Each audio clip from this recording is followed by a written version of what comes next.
तो बांग्लादेश फिर से ऐसा कदम उठा चुका है जिससे भारत की चिंता बढ़ने वाली है, जिससे भारतीय सेना से घिरे बांग्लादेश को खामियाजा भुगतना पड़ सकता है।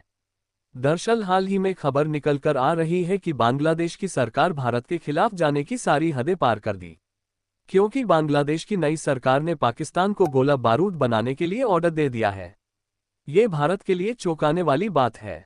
भारत के लंबी जमीन सीमा से सटा हुआ बांग्लादेश, जिनके तीनों तरफ जमीन सीमा भारत की लगती है, एक तरफ समुद्र है। बांग्लादेश अब पाकिस्तान से गोला बारूद खरीद रहा है और इन गोला बारूद का इस्तेमाल उन डिफेंस हथियारों में करेगा जिस डिफेंस सिस्टम को भारत के द्वारा बनाया गया है।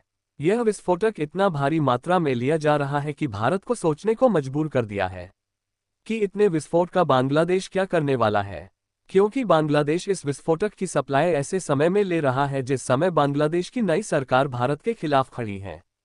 पूरी जानकारी क्या है इस वीडियो में समझते हैं, लेकिन आगे बढ़ने से पहले इस वीडियो को एक लाइक करके चैनल को सब्सक्राइब जरूर करें। बांग्लादेश की नई सरकार चीन व पाकिस्तान के साथ अपने संबंधों को मजबूत करना चाहती है। इसीलिए बांग्लादेश की सरकार ने पाकिस्तान को भारी मात्रा में विस्फोटक बनाने का ऑर्डर दिया है। वहीं बांग्लादेश ने सोलर पैनल मैन्युफैक्चरिंग चीनी कंपनियों को अपने देश में मैन्युफैक्चरिंग सेटअप के लिए न्योता दे रही है, जिससे जल्दी ही चीन की कई कंपनियां बांग्लादेश में घुसने वाली है। वह बांग्लादेश में इंडस्ट्री सेटअप करके सोलर पैनल की मैन्युफैक्चरिंग करेगी, जबकि भारत की सोलर मैन्युफैक्चरिंग कंपनियों द्वारा सोलर पैनल सेटअप का काम पिछले 1 साल से बांग्लादेश में चल रहा है। फिर भी बांग्लादेश चीन को सोलर मैन्युफैक्चरिंग कंपनियों का सेटअप बांग्लादेश में बनाने के लिए बुला रही है। हाल ही में बांग्लादेश की नई सरकार ने पाकिस्तान को 3 किस्तों में हजारों राउंड गोला बारूद बांग्लादेश भेजने के लिए कहा है। गोला बारूद की सप्लाई सितंबर के पहले सप्ताह से शुरू होगी व दिसंबर 2024 तक सप्लाई पूरी तरीके से कर दी जाएगी। बांग्लादेश ने पाकिस्तान को बारूदों का ऑर्डर ऐसे समय में दिया है जिस समय बांग्लादेश की पूर्व प्रधानमंत्री शेख हसीना भारत में आए हुए 3 सप्ताह हो चुके हैं। वैसे देखा जाए तो पहली बार नहीं है जो कि बांग्लादेश पाकिस्तान से हथियार व विस्फोट खरीद रहा है। लेकिन सोचने वाली बात यह है कि जो विस्फोटक है वो सामान्य से कहीं गुना ज्यादा अधिक है और यह बारूद तोपखानों के लिए खरीदे जा रहे हैं। इसमें 40,000 से अधिक राउंड गोला बारूद, विस्फोटकों के लिए मोम की स्थिरता में 40 टन RDX और हाई स्पीड के प्रोजेक्टाइल, जिनकी संख्या 2,900 है। हालांकि शेख हसीना के समय में 12,000 राउंड गोला बारूद का ही था। लेकिन सोचने वाली बात यह है कि बांग्लादेश के 3 तरफ से भारत से घिरा हुआ है और चौथी तरफ बंगाल की खाड़ी है, जो अक्सर भारत को यह सवाल करने पर मजबूर करती है कि बांग्लादेश की सेना गोला बारूद का इस्तेमाल कहां करना चाहती है।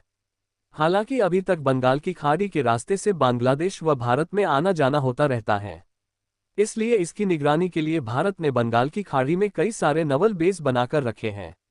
खाड़ी वाले इलाकों की रक्षा दोनों देश मिलकर करते आए थे। दोनों देशों की सीमाओं पर भारत के सैनिकों के साथ साथ बांग्लादेश के सैनिक भी रहते हैं।